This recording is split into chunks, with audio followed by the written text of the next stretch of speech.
atur ku urang makanan awak, atur makanan ruh.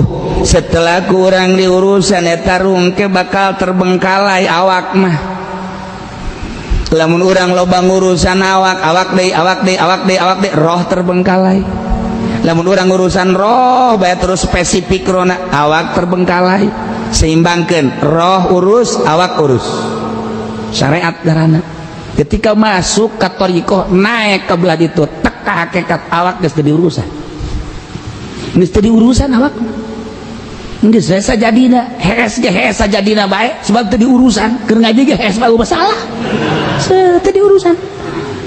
Jangan mah ngurusan roh bae di mobil hees, di kursi hees, ngaji hees, di mana hees bae. Atuh teh ngaranna beuki hees. Ai adu urusan roh mah justru hees teh saeutik. Sebab naon teu daekeun hees. Urang lamun terus babacaan bage babacaan baca Quran. Terus yang gere yang mata yang hees.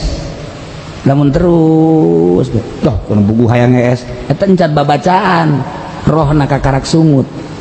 Lamun sungut nu babacaan roh ge teu milu, tapi lamun roh nu babacaan awak seger.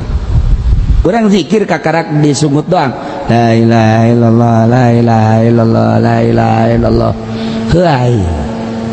Mun ngariung bae urang kebal teuing bae pegel la ilaha sebab sungut nu maca. Lain roh, encan roh, tapi ketika roh make aturan la ilaha illallah, la sapeting. Sapeting. Tunduk.